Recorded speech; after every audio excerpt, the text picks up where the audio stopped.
নমস্কার, তোমাদের প্রত্যেককে স্বাগত জানাই ক্র্যাক ডাব্লিউবি এক্সাম ইউটিউব চ্যানেলে। তোমাদের আপকামিং পিএসসি ক্লাসিক পরীক্ষাকে টার্গেট করে জিকের উপরে বাছাই করা 40টি প্রশ্ন উত্তর উইথ এক্সপ্লেনেশন সহযোগে যে মক টেস্টের ক্লাসগুলো আসছে, আজকে তার 8 নম্বর সেট নিয়ে চলে এলাম। তো তোমরা প্রত্যেকদিন জানো যে বাছাই করা সেরা প্রশ্ন উত্তর যেগুলো পরীক্ষাতে কমন আসার চান্স রয়েছে, সেই সমস্ত প্রশ্ন সহযোগে আমাদের এই মক ক্লাস। তো এই ক্লাসগুলো তোমাদের জন্য ডেফিনেটলি হেল্পফুল হবে। যারা আগের ক্লাসগুলো এখনো দেখোনি তারা অবশ্যই প্লেলিস্টে চেক আউট করে প্রত্যেকটা ক্লাস দেখে নিও। তো চলো আজকের ক্লাসটা আমরা শুরু করব। প্রথম প্রশ্ন কি রয়েছে দেখব। কে গঙ্গইকোন্ডা চোল উপাধি ধারণ করেন? চারটে অপশনের মধ্যে সঠিক অ্যান্সারটি হয়ে যাবে গঙ্গইকোন্ডা চোল উপাধি ধারণ করেন প্রথম রাজেন্দ্র। অপশন এ হবে কারেক্ট অ্যান্সার। ডিটেলসে যদি আমরা দেখি তাহলে দেখবো এখানটায় দেখো, প্রথম রাজেন্দ্র হলেন দক্ষিণ ভারতের তামিল চোল সম্রাট, যিনি তার পিতা প্রথম রাজরাজ চোলের পর 1014 খ্রিস্টাব্দে সিংহাসনে বসছিলেন। তাহলে প্রথম রাজেন্দ্র কে ছিলেন? তিনি ছিলেন দক্ষিণ ভারতের তামিল চোল সম্রাট একজন। তার পিতা প্রথম রাজরাজ ছিলেন, 1014 খ্রিস্টাব্দে তিনি সিংহাসনে বসেন।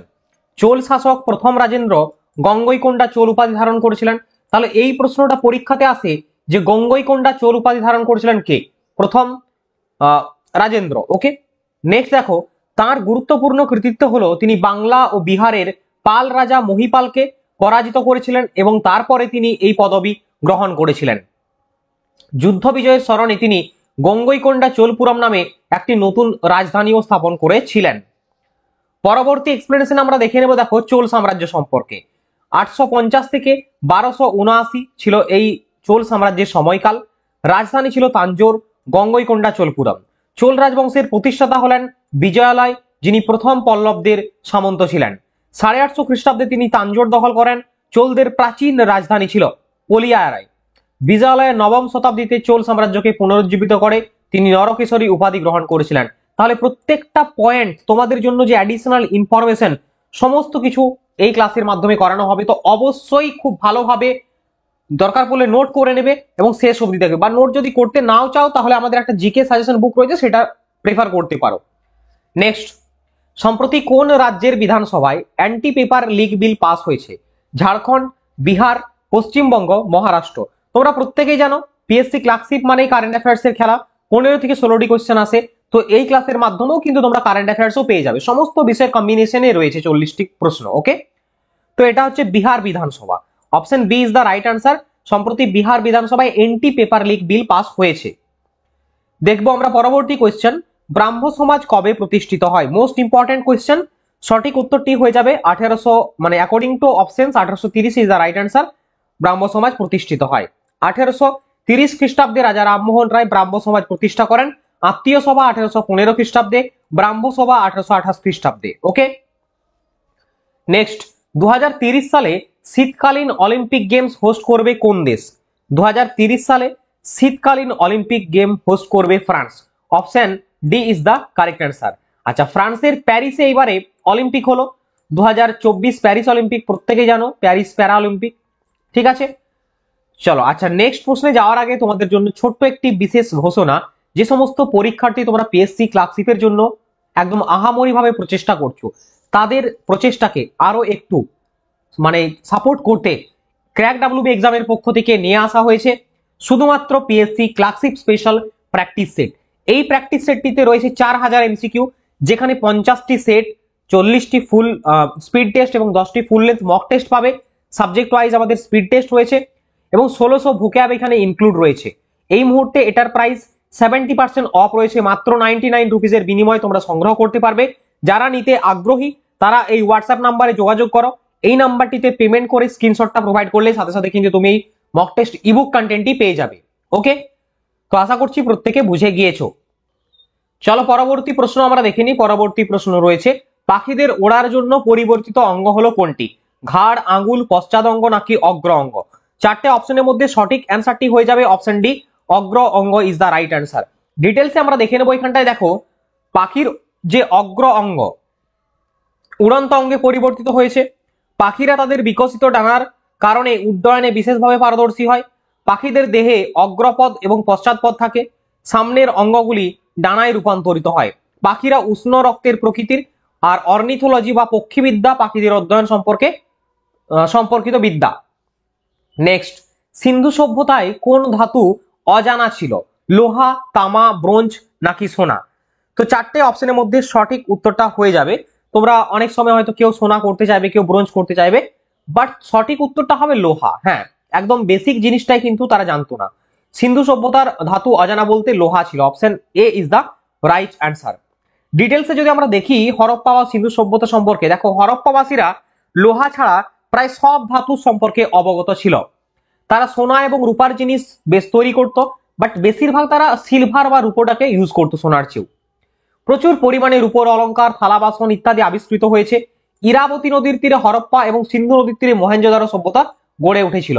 তোমাদের এইখান থেকেও দেখবে প্রশ্ন হয়, সিন্ধু সভ্যতাটি কোন নদীর তীরে গড়ে উঠেছিল?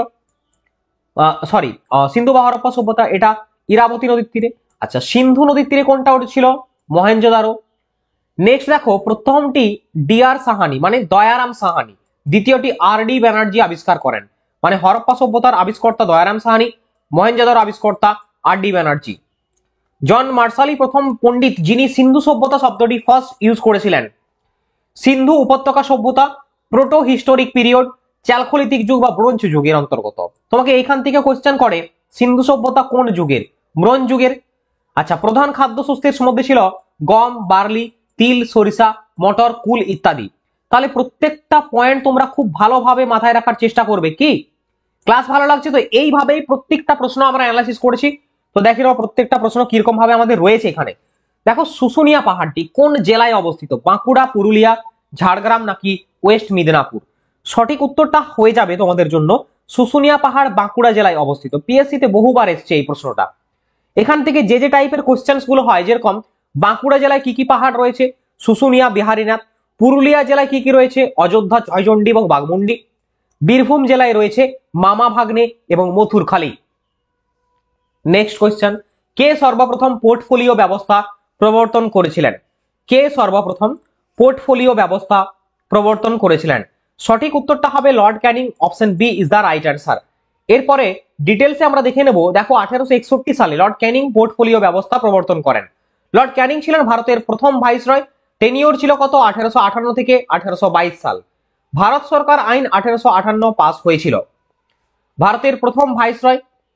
ভ্রান্তির মতবাদ বিলুপ্তি, পোর্টফোলিও সিস্টেম চালু, Indian code of criminal procedure 1859, 1857 সালে বোম্বে, কলকাতা, মাদ্রাজ বিশ্ববিদ্যালয় প্রতিষ্ঠা তার সময় হয়েছিল।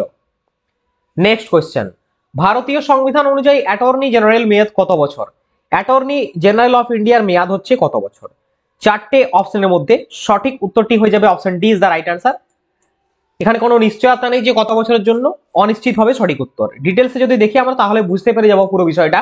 দেখো, ভারতের অ্যাটর্নি জেনারেল পার্লামেন্টের উভয় কক্ষ অর্থাৎ লোকসভা এবং রাজ্যসভার কার্যক্রমে কথা বলার এবং অংশ নেওয়ার অধিকার রয়েছে। ভারতের অ্যাটর্নি জেনারেল সংসদের যে কোনো কমিটির সদস্য হতে পারেন ভারতীয় সংবিধানের 76 নম্বর ধারা অনুযায়ী। ভারতের অ্যাটর্নি জেনারেল হলেন দেশের সর্বোচ্চ আইন কর্মকর্তা। তিনি ভারত সরকারের প্রধান আইনি উপদেষ্টা এবং সমস্ত আইনি বিষয়ে পরামর্শ দিয়ে থাকেন। প্রাথমিক আইনজীবী হিসাবে তিনি ভারতের সুপ্রিম কোর্ট, কেন্দ্রীয় সরকারের প্রতিনিধিত্ব করেন। তিনি ভারতের রাষ্ট্রপতিকে তার উল্লেখ করা আইন বিষয়ে পরামর্শ দেন। ভারতের প্রথম অ্যাটর্নি জেনারেল ছিলেন এম.সি. সেতলাভেদ। ভারতের বর্তমান অ্যাটর্নি জেনারেল হলেন আর ভেঙ্কটরামানি। ইনি হচ্ছেন 16th attorney general of India. Okay, চলো নেক্সট পরবর্তী প্রশ্ন, ভিল বিদ্রোহ কোথায় হয়েছিল? ছোটনাগপুর, হাজারিবাগ, খানদেশ নাকি সিংভূম?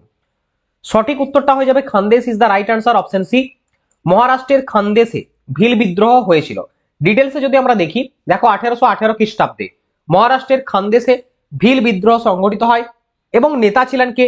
কাজী সিং ও ভীমনাই। ইতিহাসের বিভিন্ন বিদ্রোহ সম্পর্কে যদি আমরা দেখি, এরপরে প্রত্যেকটা লিস্ট আমরা দেখে নেব। দেখো, সন্ন্যাসী ও ফকির বিদ্রোহ, এইখান থেকেও প্রশ্ন বিগত বছরে হয়, তোমরা জানো। সঠিক উত্তরটি হবে দেখো সময়। কি বললাম? সঠিক উত্তর সময়। সন্ন্যাসী এবং ফকির বিদ্রোহ, এটা টেনিওর বা সময়টা ছিল 1760 থেকে 1800 সাল পর্যন্ত। স্থান হচ্ছে ঢাকাতে হয়েছিল এবং নেতৃত্ব দিয়েছিলেন ভবানী পাঠক, দেবী চৌধুরানী, মজনু সাহা এবং চিরাগ আলী। এইখানটায় দেখবে প্রশ্ন ফর্ম হয়। কিভাবে হয় স্যার? না, তোমাকে জিজ্ঞেস করবে সন্ন্যাসী বা ফকির বিদ্রোহের নেতা নিম্নের কে ছিলেন না বা কে ছিলেন, অপশনের মাধ্যমে কারচুপি করে দিল তোমাকে। তো অবশ্যই প্রত্যেকে দেখে নাও। নেক্সট আরো রয়েছে দেখো এখানে চুয়ার বিদ্রোহ। চুয়ার বিদ্রোহ হয় 1768 থেকে 1799 সালের মধ্যে, জঙ্গলমহলে হয় এবং নেতৃত্ব দিয়েছিলেন জগন্নাথ সিং, রানী শিরোমণি, দুর্জন সিং। রংপুর বিদ্রোহ। রংপুর বিদ্রোহ হয় 1783 খ্রিস্টাব্দে রংপুরে, নেতৃত্ব দিয়েছিলেন Nurul Uddin. Most important question, এখানে তোমাদের বিগত বছর WBCS ও কিন্তু প্রিলিমসে কোয়েশ্চেন আসা। পিএসসি ক্লার্কশিপে যে দিবেন এমনটা কিছু নয়, কারণ পিএসসি হচ্ছে বাবা আর বাকি সব সন্তান। মানে কি বললাম, পিএসসির আন্ডারে food SI, miscellaneous, clerkship, audit and accounts, যে কোনো এক্সামের পরীক্ষায় হোক না কেন পিএসসি কন্ডাক্ট করছে, দ্যাটস ওয়াই ইটস ইম্পর্টেন্ট। সমস্ত পরীক্ষার প্রশ্নগুলো তোমাকে অ্যানালাইসিস করতে হবে। নেক্সট পরবর্তী যদি আমরা দেখি কোল বিদ্রোহ। দেখো স্থান হচ্ছে ছোটনাগপুর অঞ্চল, সময় কত 1820 থেকে 1833, নেতৃত্ব দিয়েছিলেন জোহা ভগত, বুদ্ধা ভগত। সাঁওতাল বিদ্রোহ। সাঁওতাল বিদ্রোহ 1855 সালে হয়, রাজমহল থেকে মুর্শিদাবাদ, নেতৃত্ব দিয়েছিলেন সিধু কানু এবং চাঁদ ভৈরব। সিধু কানু ছাড়াও আর কোন দুই ব্যক্তি নেতৃত্ব দিয়েছিলেন প্রশ্ন হয়, উত্তরটি হবে চাঁদ ও ভৈরব। সাঁওতাল বিদ্রোহের কথা বললাম আমি 1855 সালে। চলো নেক্সট পরবর্তী প্রশ্ন তোমাদের স্ক্রিনে তোমাদের জন্য। ভারতের কোন প্রধানমন্ত্রী আরবিআই গভর্নর হিসাবেও কাজ করেছেন? PV Narasimha Rao, doctor Manmohan Singh, Indira Gandhi, VP Singh. সঠিক উত্তরটি তোমাদের জন্য হয়ে যাবে option B is the right answer, doctor Manmohan Singh. দেখো ইনি ভারতের প্রধানমন্ত্রী ছিলেন এবং পাশাপাশি আরবিআই এর গভর্নর হিসাবেও কাজ করেছেন। ওকে, ডিটেলসে আমরা দেখবো। দেখো ডক্টর মনমোহন সিং ছিলেন ভারতের 13তম প্রাইম মিনিস্টার। তিনি 1982 সাল থেকে 1985 সাল পর্যন্ত আরবিআই এর গভর্নর হিসেবে কাজ করেছেন। তিনি 1991 সালে অর্থমন্ত্রীর দায়িত্ব ছিলেন, যে সময় প্রাইম মিনিস্টার কে ছিল? পিভি নরসিমহা রাও। পিভি নরসিমহা রাও, ঠিক আছে, পিভি নরসিমহা রাও ছিলেন সেই সময় প্রাইম মিনিস্টার। নেক্সট, প্রথম কোন দেশ জিএসটি প্রয়োগ করে? কানাডা, অস্ট্রেলিয়া, ফ্রান্স নাকি জার্মানি? চারটে অপশনের মধ্যে সঠিক উত্তরটি হয়ে যাবে France is the right answer, option C. Details আমরা দেখে নেব। দেখো 1954 সালে ফ্রান্স প্রথম জিএসটি প্রয়োগ করে। ভারতে জিএসটি চালু হয় 1 জুলাই 2017 সালে। লোকসভায় জিএসটি বিল পাস করেন অর্থমন্ত্রী অরুণ জেটলি। ভারতীয় সংবিধানের 101তম সংবিধান সংশোধনের মাধ্যমে জিএসটি ভারতে ইমপ্লিমেন্ট হয়। কি দিলাম এখানটায় বলো তোমাদেরকে একটা কোয়েশ্চেন। পাশাপাশি জিএসটি রিলেটেড আপকামিং তোমাদের এক্সামে যত ধরনের প্রশ্ন হতে পারে, কি কি প্রশ্ন হয় এখানে? জিএসটি ভারতে কবে চালু হয়? 2017 সালের 1 জুলাই। জিএসটি বিল পাস করেন কোন অর্থমন্ত্রী? অর্থমন্ত্রী অরুণ জেটলি। ভারতীয় সংবিধানের কততম সংবিধান সংশোধন অনুযায়ী জিএসটি পাস হয়? 101তম সংবিধান সংশোধন অনুযায়ী জিএসটি পাস হয়। যদি ক্লাসটা ভালো লাগছে, প্রত্যেকের কাছে আমার একটাই রিকোয়েস্ট, ক্লাসটিকে তোমার বন্ধুর সাথে শেয়ার করবে এবং একটা লাইক করে দেবে। কোনো টাকা লাগবে না, সম্পূর্ণ বিনামূল্যেই হবে ভাই। চ্যানেলটাকে সাবস্ক্রাইব করে দাও এবং ভিডিওটা লাইক করে দাও। চলো নেক্সট পরবর্তী প্রশ্ন আমরা দেখে নেব। সম্প্রতি হেমন্ত সোরেন কোন রাজ্যের মুখ্যমন্ত্রী হিসেবে শপথ নিয়েছেন? হেমন্ত সোরেন, এটা অনেকেই পারবে, অপশন বি করে দাও, চোখ বন্ধ করে। Jharkhand is the right answer. Okay, Jharkhand হবে সঠিক উত্তর। পরবর্তী প্রশ্নের দিকে আমরা চোখ রাখবো। মিড ডে মিল প্রকল্প কোন মন্ত্রণালয়ের অধীনে আছে? মোস্ট ইম্পর্টেন্ট এবং tricky question. Mid day meal প্রকল্প, মিড ডে মিল আশা করছি কম বেশি অনেকেই খেয়েছো, বাট অনেকেই খায়নি। সে খাওয়া খাওয়াই পরেই হবে, বাট মিড ডে মিল প্রকল্প কোন মন্ত্রণালয়ের অধীনে আছে সেটা আগে জানতে হবে। সঠিক উত্তরটা হবে শিক্ষা মন্ত্রণালয়, option D is the right answer. Mid day meal প্রকল্প সম্পর্কে যদি আমরা দেখি, বেশ কিছু কোয়েশ্চেন এখান থেকে হয়, যেরকম মিড ডে মিল প্রকল্প কত সালে চালু হয়? 1995 সালে চালু হয়। কবে চালু হয়? 15ই আগস্ট চালু হয়। খুব একটা ভালো দিন, স্বাধীনতা দিবস। এই প্রকল্পটি বাস্তবায়নের জন্য অনুমোদিত সংস্থা হচ্ছে শিক্ষা মন্ত্রণালয় বা এডুকেশন মিনিস্ট্রি। পরবর্তী কোয়েশ্চেন, সূর্য যে ছায়াপথে অবস্থান করছে তার নাম কি? আকাশগঙ্গা, অ্যান্ড্রোমেডা, ব্যাকওয়ার্ড, কমেট। স্যার এটা আবার কি কোয়েশ্চেন? অপশন তো দেখেই বলে দেবো, option A is the right answer, আকাশগঙ্গা। Definitely option A is the right answer. সূর্য আকাশগঙ্গা ছায়াপথের অন্তর্গত। ডিটেলসে আমরা দেখবো। এখানটা দেখো সৌরমণ্ডল আকাশগঙ্গা ছায়াপথে অবস্থিত। অ্যান্ড্রোমেডা ছায়াপথ, এটি মেজিয়র 31 নামে পরিচিত। এটি পৃথিবী থেকে প্রায় 250 মিলিয়ন আলোকবর্ষ দূরে অবস্থিত। একটি সর্পিল ছায়াপথ, এটি আকাশগঙ্গার নিকটতম প্রধান ছায়াপথ। পিন হুইল ছায়াপথ, এটি উর্জা মেজর নক্ষত্রমণ্ডল। এগুলো দরকার নেই তোমাদের, আমার মনে হয় ছেড়ে দাও, অনেক চাপ হয়ে যাবে এখানটা, ঠিক আছে, এগুলো প্রয়োজন নেই। নেক্সট, নিম্নলিখিত কোনটি পেশি সংকোচনে গুরুত্বপূর্ণ ভূমিকা পালন করে? পেশি সংকোচনে গুরুত্বপূর্ণ ভূমিকা পালন করে থাকে calcium. Option B is the right answer. ডিটেলসে আমরা পরবর্তী কোশ্চেন্সে যাব। নিম্নলিখিত কোনটি স্কেলার রাশি নয়? চারটে অপশনের মধ্যে সঠিক উত্তর হবে ভরবেগ ইজ নট আ স্কেলার রাশি, ইটস আ ভেক্টর রাশি।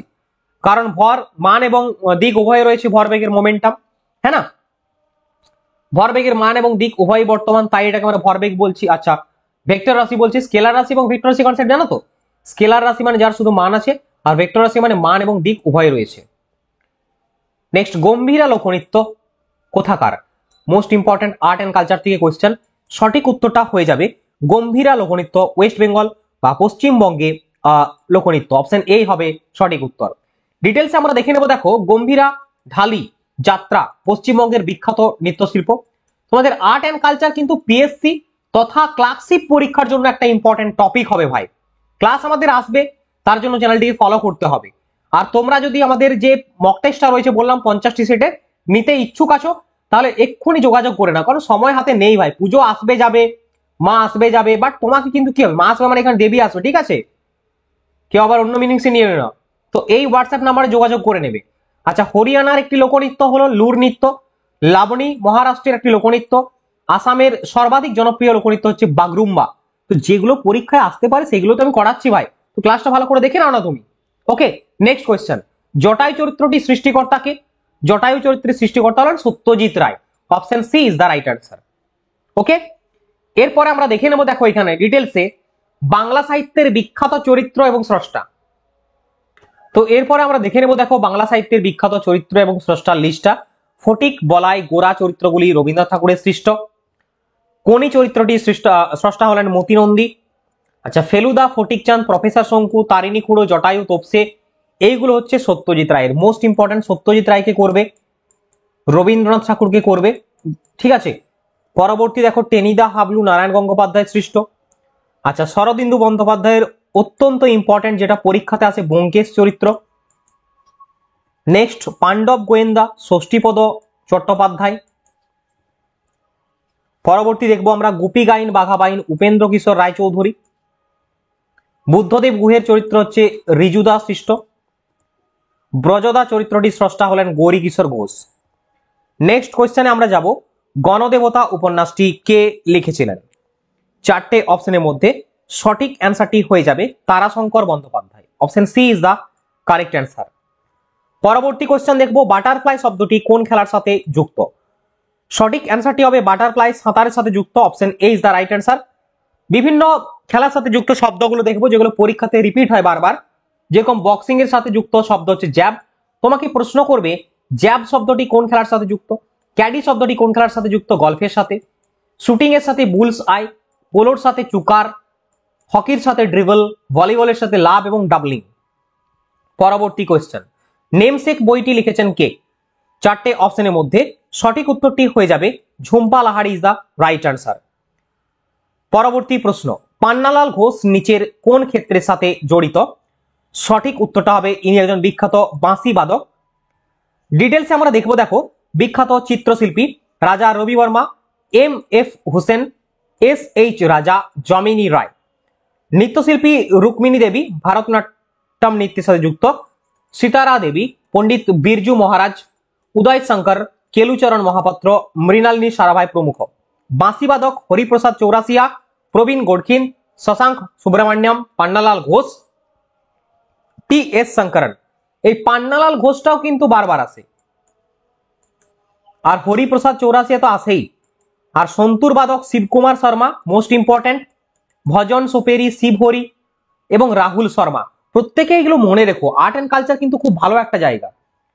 নেক্সট কোয়েশ্চেন, কেই পেনিওর কোন রাজ্যের 26তম জেলা হয়েছে? সঠিক উত্তরটা হবে অরুণাচল প্রদেশ রাজ্যের 26তম জেলা হলো কেই পেনিওর। তো এটা হচ্ছে তোমাদের কারেন্ট অ্যাফেয়ার্স থেকে কোয়েশ্চেন। চলো পরবর্তী প্রশ্ন আমরা দেখব, ভারতের প্রথম মহিলা রাষ্ট্রপতি কে ছিলেন? চারটে অপশনের মধ্যে সঠিক উত্তরটা হয়ে যাবে Pratibha Patil is the correct answer. ডিটেলসে আমরা দেখবো। এখানটা দেখো, প্রতিভা দেবী সিংহ পাটিল একজন ভারতীয় রাজনীতিবিদ এবং আইনজীবী, যিনি মহারাষ্ট্রের বাসিন্দা ছিলেন। প্রতিভা পাটিল 2007 থেকে 2012 সাল পর্যন্ত ভারতের 12তম রাষ্ট্রপতির দায়িত্ব পালন করেছিলেন।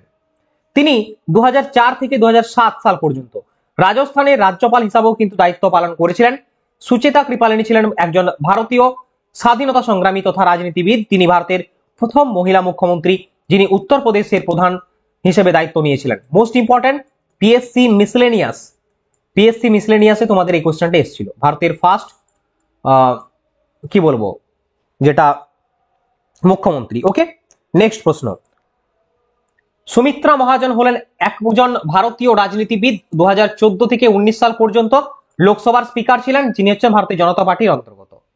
রাজকুমারী অমৃত কৌর ছিলেন একজন ভারতীয় কর্মী এবং রাজনীতিবিদ, যিনি হচ্ছেন ভারতের প্রথম স্বাস্থ্যমন্ত্রী নিযুক্ত হন। পরবর্তী কোয়েশ্চেন, দ্বিতীয় বিশ্বযুদ্ধ কখন শেষ হয়? দ্বিতীয় বিশ্বযুদ্ধ শেষ হয়েছিল 1945 সালের 2 সেপ্টেম্বর। অপশন বি হবে সঠিক উত্তর। তুমি 45 সালটা জানলেও হবে না, এখন কোয়েশ্চেনের যে ধরন তোমাকে ডেট গুলাও কোথা কোথা জানতে হবে। 2 সেপ্টেম্বর ডিটেলসে যদি আমরা দেখি তাহলে দেখব দ্বিতীয় বিশ্বযুদ্ধ সম্পর্কে। 1939 সালের 1 সেপ্টেম্বর জার্মানি পোল্যান্ড আক্রমণ করলে ইউরোপে দ্বিতীয় বিশ্বযুদ্ধ শুরু হয়। কবে? 1 সেপ্টেম্বর। কত সালে? 1939 সালে। দ্বিতীয় বিশ্বযুদ্ধ সময় চলেছিল 1939 থেকে 1945 সাল পর্যন্ত। প্রধান দেশগুলি ছিল অক্ষশক্তি এবং মিত্রশক্তি। অক্ষশক্তির মধ্যে ছিল জার্মানি, জাপান এবং ইতালি, আর মিত্রশক্তির মধ্যে ছিল ফ্রান্স, মার্কিন যুক্তরাষ্ট্র, গ্রেট ব্রিটেন, চীন এবং সোভিয়েত ইউনিয়ন। নেক্সট কোয়েশ্চেন, দাদা সাহেব ফালকে পুরস্কার প্রদান করেন কে? তো ডাইরেক্টর অফ ফিল্ম ফেস্টিভ্যাল, তো এটা আমরা 2024 দেখলাম মিঠুন চক্রবর্তী পেয়েছেন। এবারে 2011 সালে পেয়েছিলেন কে? সৌমিত্র চট্টোপাধ্যায়। ঠিক আছে, এটাও মনে রেখো, সংক্ষেপে লিখে দিলাম। পরবর্তী কোয়েশ্চেন আমরা দেখব, পশ্চিমবঙ্গের সরকারের হয়ে কোন ব্যাংক ট্যাক্স সংগ্রহ করার অনুমতি পেয়েছে? কারেন্ট অ্যাফেয়ার্স থেকে মোস্ট ইম্পর্টেন্ট প্রশ্ন। পশ্চিমবঙ্গ সরকারের হয়ে ট্যাক্স কালেক্ট করবে, সঠিক উত্তরটা Bandhan bank is the right answer, option C. পরবর্তী প্রশ্ন আমরা দেখে নেব, ভারতের প্রধানমন্ত্রী নরেন্দ্র মোদী কর্তৃক কোথায় বিশ্বের সবচেয়ে উচ্চতম রেলওয়ে ব্রিজ উদ্বোধন করা হয়েছে? সঠিক উত্তরটা হয়ে যাবে option C is the right answer, জম্মুতে। এই ব্রিজটি চেনাব নদীর উপর অবস্থিত, 1.3 কিলোমিটার লেন্থ বিশিষ্ট। নেক্সট কোয়েশ্চেন, বেসবল খেলায় প্রতি দলে কতজন খেলোয়াড় থাকে? ভেরি ভেরি ইম্পর্টেন্ট করবে প্রত্যেকে, আর ক্লাস ভালো লাগলে একটা লাইক অবশ্যই করে দেওয়া হয়। ঠিক আছে, চলো, বেসবল খেলায় 9 জন থাকে, অপশন সি। তো বিভিন্ন খেলায় কতজন ব্যক্তি থাকে এটা নিয়ে আমাকে প্রশ্ন করে, সেটা আমরা দেখব কতজন খেলোয়াড় থাকে। ক্রিকেট, ফুটবল এবং হকিতে থাকে 11 জন প্লেয়ার। ব্যাডমিন্টন, ক্যারামে থাকে 1 অথবা 2 জন। বেসবলে থাকে 9 জন। বাস্কেটবলে 5 জন। বিলিয়ার্ডস, বক্সিং, দাবাতে থাকে 1 জন। রাগবি ফুটবলে থাকে 15 জন এবং ওয়াটার পোলোতে থাকে 7 জন। আর কাবাডি, নেট বলে থাকে 7 জন। ঠিক আছে, গলফেরটা মনে রেখো, গলফেরটা এখানে দেওয়া নেই, 4 জন হবে সঠিক উত্তর। ওকে, চলো নেক্সট, লখনৌ কোন নদীর তীরে অবস্থিত? এখানে স্পেলিংটা একটু গড়মড়ে আছে, এটা দেখে নিবে। তো লখনৌ হচ্ছে গোমতী নদীর তীরে, তাই তো, option B is the correct answer. Musi নদীর তীরে হায়দ্রাবাদ, এটাও পরীক্ষাতে আসে। চলো নেক্সট, কার্গিল বিজয় দিবস পালন করা হয় কোন তারিখে? কার্গিল বিজয় দিবস পালন করা হয় 26শে জুলাই, option B is the right answer. তোমাদের লাস্টে একটা বিশেষ ঘোষণা রয়েছে, প্রত্যেকে দেখবে খুব মন দিয়ে, ঠিক আছে? তো সেটার জন্য অবশ্যই ভিডিওটা প্রথম থেকে শেষ অবধি তোমাকে দেখতে বলেছি, তার জন্য। কাবেরী জল বিতর্কিত, এটা কোন কোন রাজ্যের মধ্যে রয়েছে? তামিলনাড়ু, কর্ণাটক রাজ্য হবে এখানে সঠিক উত্তর, অপশন এ। ডিটেলসে দেখবো আমরা তামিলনাড়ু এবং কর্ণাটক রাজ্যের মধ্যে কাবেরী নদীর মধ্যে জল বন্টন নিয়ে বিতর্ক রয়েছে। পরবর্তী প্রশ্ন, ন্যাশনাল ইনস্টিটিউট অফ ওশানোগ্রাফি কোথায় অবস্থিত? তো এটি হচ্ছে গোয়াতে অবস্থিত, অপশন বি। পরবর্তী কোশ্চেন, সম্প্রতি ভারতের প্রধানমন্ত্রী কোন রাজ্যে বাঞ্জারা বিরাসত মিউজিয়াম উদ্বোধন করছেন? মহারাষ্ট্র হবে সঠিক উত্তর। রিসেন্ট একদম তোমাদের অক্টোবর মাসেরও কারেন্ট অ্যাফেয়ার্স এখানে ইনক্লুড রয়েছে। নেক্সট, কোন আফ্রিকান দেশে সম্প্রতি মারবার্গ ভাইরাস প্রাদুর্ভাবের খবর পাওয়া গেছে? সঠিক উত্তরটি হবে Rwanda, option D is the right answer. সম্প্রতি মরিশাস ইউনিভার্সিটি থেকে সাম্মানিক ডক্টরেট উপাধি পেলেন কে? 4টে অপশনের মধ্যে সঠিক উত্তরটি হবে দ্রৌপদী মুর্মু, মরিশাস ইউনিভার্সিটি থেকে সাম্মানিক ডক্টরেট উপাধি পেয়েছেন এই বছর। মরিশাস সম্পর্কে আমরা দেখে নেব, মরিশাসের রাজধানী হচ্ছে পোর্ট লুইস, মুদ্রা হচ্ছে মরিশিয়ান রুপি, অফিসিয়াল ভাষা হচ্ছে ইংরেজি, প্রধানমন্ত্রী হচ্ছেন প্রবীন্দ জগন্নাথ। নেক্সট কোশ্চেন, প্রথম ভারতীয় নাগরিক হিসেবে ব্রিটেনের রাজা তৃতীয় চার্লসের থেকে নাইটহুড সম্মান পাচ্ছেন কে? সঠিক উত্তরটা হবে Bharti Mittal, option B is the right answer. Pankaj Kumar Chatterjee Romain Rolland book prize পেয়েছেন এবারে। নেক্সট, ওয়ার্ল্ড ইকোনমিক ফোরাম দ্বারা 2024 ইয়াং গ্লোবাল লিডার তকমা পেলেন কে? সঠিক উত্তরটা হবে অদ্বৈত Nair, option D. Next question, দক্ষিণ অভিনেতা রামচরণ কোন বিশ্ববিদ্যালয় থেকে ডক্টরেট উপাধি লাভ করেছেন? কারেক্ট অ্যান্সার হচ্ছে ওয়েলস ইউনিভার্সিটি। ডিয়ার স্টুডেন্ট, তোমাদের জন্য ক্লাস শেষে একটা বিশেষ ঘোষণা রয়েছে। যে সমস্ত পরীক্ষার্থীরা পিএসসি ক্লার্কশিপ পরীক্ষার জন্য প্রস্তুতি নিচ্ছ তাদের জন্য ক্র্যাক ডাব্লিউবি এক্সামের পক্ষ থেকে নিয়ে আসা হয়েছে সব থেকে best content. Static GK most important জায়গা, সমস্ত পরীক্ষার জন্য তথা পিএসসি ক্লার্কশিপ এবং ডব্লিউবিসিএস পরীক্ষার কথা মাথায় রেখে তোমাদের জন্য নিয়ে আসা হয়েছে লেটেস্ট এবং নতুন সেকেন্ড এডিশন স্ট্যাটিক জিকের কমপ্লিট হ্যান্ড রিটেন নোটস, যেখানে তোমরা আর্ট অ্যান্ড কালচার ইনক্লুড পেয়ে যাবে এখানে। এছাড়া আমাদের 2023 থেকে জানুয়ারি 2023 থেকে টিল ডেট 2024 পর্যন্ত কমপ্লিট কারেন্ট অ্যাফেয়ার্স পাবে এই ইবুকের মাধ্যমে। আর আমাদের জিকের উপরে 1550 one liner, 5000 one liner, 1550 MCQ রয়েছে। তো সমস্ত বইগুলো আমাদের হোয়াটসঅ্যাপের মাধ্যমে ইবুক কন্টেন্ট আকারে প্রোভাইড করা হবে। এই মুহূর্তে হিউজ ডিসকাউন্ট চলছে, যারা নিতে আগ্রহী এই নাম্বারে পেমেন্ট করবে, পেমেন্ট করার পরে স্ক্রিনশটটা দিয়ে দেবে, তাহলে কিন্তু সাথে সাথে পেয়ে যাবে। ওকে, চলো নেক্সট। তো আজকের ক্লাসে এটাই ছিল তোমাদের জন্য বেস্ট কন্টেন্ট। দেখা হচ্ছে নেক্সট ক্লাসে। প্রত্যেকে ভালো থেকো, সুস্থ থেকো, বন্দে মাতরম, জয় হিন্দ, এবং আমাদের টেলিগ্রাম গ্রুপে যুক্ত হয়ে যাও প্রত্যেকে।